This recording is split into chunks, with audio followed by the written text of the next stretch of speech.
All right, what's up, my good people, man? It's your boy C-Bazz the Comedian. I'm here actually with a little interesting episode of the Funny Business Spotlight. Always, you guys see me, I'm kind of talking with businesses, different things like that. But this time, we're going to highlight the C-Bazz School of Comedy. That's right, it's been 3 years. Proud to say we made it 3 years. But before we get into that, I got to introduce you to somebody who I feel like is really, really doing this thing in this comedy market. He's getting out there. He's been out there for a little while, but he's really coming back. And I think he has a very interesting story to share.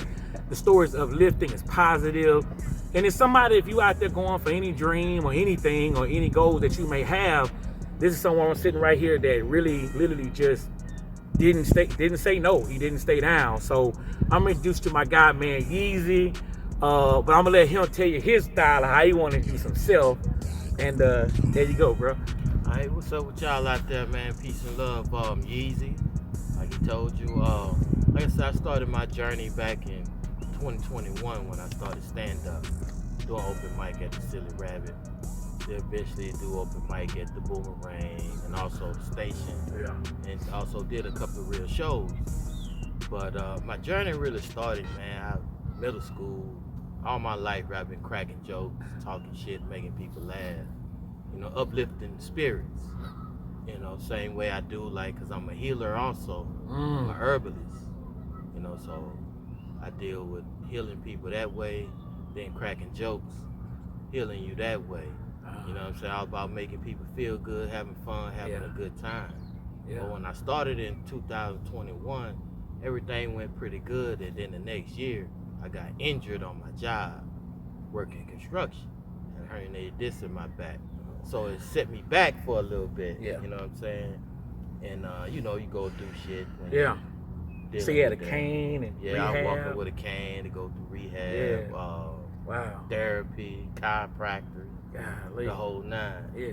But eventually I shook myself back and got back on stage, and here I am, ready to do some more good work. There it is, man. Well, you know, you said you're a healer, and you know, laughter is definitely medicine for the soul. It heals the body, and we all need comedy. And just the fact that, you know, you've actually jumped into this comedy game, and you've been navigating, which is really cool. You've been navigating all of the different comedy apparatuses around, which I think is really cool, which going from Boomerang to the station to Silly Rabbit, and that even brought you over to the C-Bazz School of Comedy, which I think is pretty cool, because I whenever anyone asks me about comedy or entertainment, especially if they're in the Baton Rouge area, I always list all those different sources, because I think they're all needed in the journey of what you want to do as a comedian.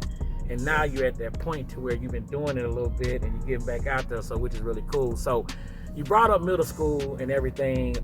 So was it just like you was sitting in the classroom clowning, and then you was like, man, I could do this? Or classroom clown, joking, you know, with my friends after school, this, that, and the other. Yeah, I love to hear those stories, man. I love to hear. Did you ever like was there anything like any TV influences? Like, was there anything you was watching coming up? Yeah, Rudy Ray Moore, that's one of my favorites. Shout out Dolomite. You know what I'm saying? Corey Holcomb, gotta shout out Corey Holcomb. Yeah, shout out Corey Holcomb. Cat Williams, he one of my favorites as well. Absolutely. You know? Yeah, So, and you know, and Cat is a big influence. He comes down here a lot. He come out here for years of Baton Rouge, so, and he respects Baton Rouge. He knows that.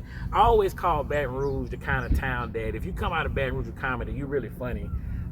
Just because it's not like the #1 thing here, and literally comics down here have to really, literally get it out the mud. That's right. And I think you've been a prime example, because you didn't really turn your back on anything. You kind of been attacking all those stages. You know, whether it's an exercise with the School of Comedy, whether it's open mic at the station, whether it's hopping on the show at the Rabbit, you've been kind of diving in. So you know, for the people that's watching and looking at, let's say they're thinking about comedy, thinking about entertainment, they kind of like, I don't know if I want to, or scared, or nervous. What would you say to that person? Like, just, you know, boy, girl, anybody that's watching, what would you say?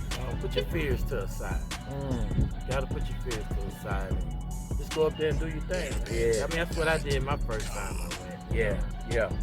Well, you know, what was your friends saying? Because, you know, we got to do it with friends and all that. Did you have any doubters? Anybody kind of like... Probably a couple, but most of them already know I talk shit. So Yeah. they be like, man, fact. He gonna have something to say. He gonna do what he gonna do. You know, right? whether it's a dirty joke or a political joke or anything. You know, contract, whatever. You know. Well, I know you went into a situation where, you know, you were injured, and honestly, I went through a similar situation where I was actually mentally injured. I wasn't injured physically, but that's a scary thing, man. I know, you know, when you get on that stage, it's taxing to your body, it's taxing to your mind. So like, man, what made you kind of push through? Because literally you were just getting started and then bam, you go down, and now you can't even physically stand up to even tell a joke or whatever. You can't even walk up the steps and stuff like that. What was that like for you? Just like, well, a lot of stuff I went through when I was down. You know, some people there for you, most people not. Yeah, facts. So you know, I pretty much put in my own mind. You know, you gotta make yourself happy. Can't look for nobody else to make you happy. So I make myself happy first. Yeah. And then throughout that I was able to, you know, convert that to going back on stage. You know, doing my thing. Nice, right, man. Well, you definitely been doing it, brother. Like I say, I've been seeing it, and you know, again, I just want to applaud you, just for, like, you know, not backing down from it and really going after it. You know, working on your joke, working on your material. And I want people to see this because, you know, again, every time someone comes to me, including my own journey, but then we start with the School of Comedy journey, I like to hear those stories of just what, you know, we go through, and then I like to hear the fact that, you know, you overcome that. You know, you overcome your struggles and you're able to kind of continue to push forward. Then they be like, coming to the stage, Yeze, you know what I mean? So I know that gets you going, because every time I hear C-Bazz, I'm like, yeah, let's go. Ready. I'll be like Terrence, I'm in my mode, man. Like I gotta get in my mode to like really get right. But you know, it honestly rekindles the love for me for comedy, because, you know, I've said this to you before, and I'll say to the audience and the people, you know, I'm being very transparent. You know, comedy saved my life. Comedy saved my life a couple of times, to where, you know, from the loss of my mother, I was highly depressed, to going through a really rough, you know, divorce, to like dealing with so many different life things. Right. You know, comedy was always there to kind of bring me up and bring me back and allow me to hit the stage and really do what I do. And when I get into comedy, the reason why I started the School of Comedy was because I believe that there should be some kind of development system for people that want to learn and go through the path of comedy.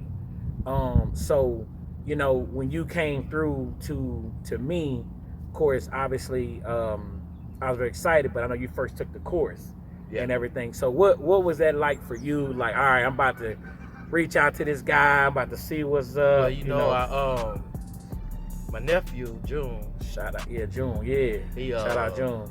He turned me on to you. You know, that's how I knew about you through my nephew. Right. He also took your School of Comedy. Yeah. So when he told me about you and I got in touch with you, then once I took the class and went back and looked at my videos when I was doing open mic, that helped me articulate my stage presence a little better. You know, confident and adding on to the jokes, and you know, overall it helped me 80-90% better than what I was. Well, I'm glad to hear that. And June was my first. He was my first student at the School of Comedy, and I had 4 people. This is when I was doing the courses at first, kind of, and I still do one-on-one. But this one, when I started, was more of like kind of like classroom setting. And I remember I had like 6 people that signed up, and I want to say 4 showed up the first time. And you always remember that first person that walked in there was June, and I appreciate that. And I think June was able to get a lot out of it.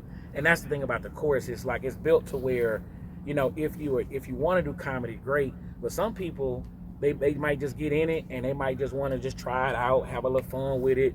But what you've done, you've kind of taken it and you've actually been taking some of the lessons in it, and you've been really building learning, and I see it every time I get on stage. And the funny thing about it, or the crazy thing about it, you ain't even got to your true voice yet. Right. Like you still rocking with it. So I'm still new to the yeah, you still new, but it's like you taking it and you running. So I'm just happy to see that, man. I thank you for allowing me a chance to sit down and talk and just share, because things like comedy and even the school of comedy, I feel like, doesn't get as much light shined on it. And I think people need to hear more about it. So I want to encourage you guys that's watching this video to tap in, check. And it's any ages, it don't have to be, attractive men, that's in the height of our lives and look great. It can be a younger man, it can be an older man, it can be a younger lady, it could be, I work with all kind of people at the School of Comedy. So, and I see it helping others. And this is what this is about. It's about helping others become their best selves on stage and off the stage too, Right. So yeah, so what's been some of like your challenges, bro? Like so far, you say, well, what's been some good things and what's been a couple of challenges, and whatever comes to mind, just in the whole journey. As far as challenges, man, it's getting all your people to come through at the same time. Yeah. You know what I'm saying? Oh yeah. You get all these, I'm coming. Yeah. But they don't come support. Right. And a lot of times, a lot of people I've supported before. Mm-hmm. You know what I'm saying? But when you do stuff with people, you do it out the kindness of your heart. Exactly. But yeah, hit the like button. Yeah. Subscribe. Yeah. Come to a show. Do a little share. Yeah. So that's some of the bad things. But, yeah. Good overall. I'm having fun on stage. Yeah. You know what I'm saying? Yeah. I met a few good comedians out there. One, my business partner, Wayne Ransom. Shout out. I give a shout out to him. That's a good friend of mine and a good business partner. Yeah. See, that's good, man. I think it's funny when I talk about comedy, I always talk about the art side, I talk about the business side. And the School of Comedy is more so for the art side. But when we start talking about getting people to come out to the shows, and we start talking about even producing your own shows, and that's one of the cool things about you as well. You actually have gotten into starting to produce your shows too. And I think that's really cool, because comedy, I always say comedy is a wide open thing. You don't have to just wait on a club promoter or a booker to produce you or put you up on stage. If you're putting that time in, you can do it yourself, and you've been doing that, and you've been following the right instruction. You're not disrespecting the game, and I can see it's doing wonders for you, man. So I can't wait for you guys to experience Yeze. He's really been working, he's been grinding, he's been putting the time in, man. He always got a fresh polo on. Always got a fresh polo. I gotta step my game up, you know what I'm saying? But nah, brother, I'm just happy for you, man, for real, bro. And we're gonna keep doing this thing. And again, like I said, this video was to let people know about, just the journey of comedy, man, and the journey of just entertainment.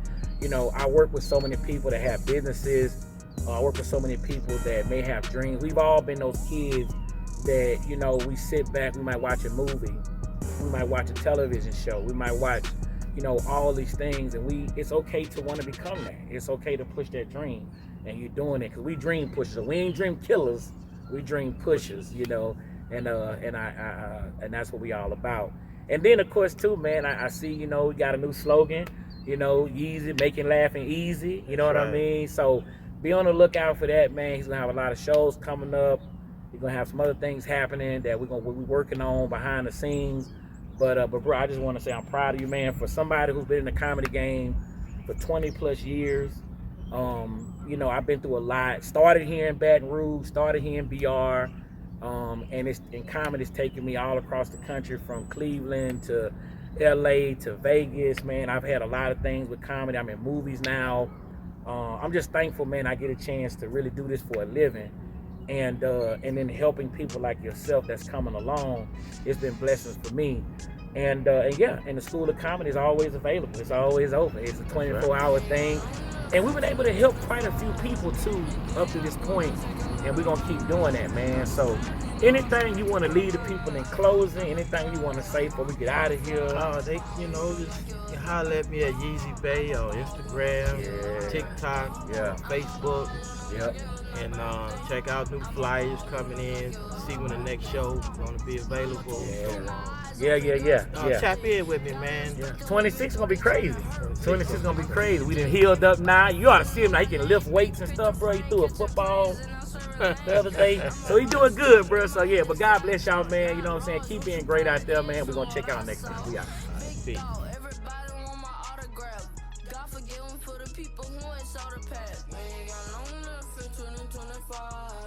And then I'm going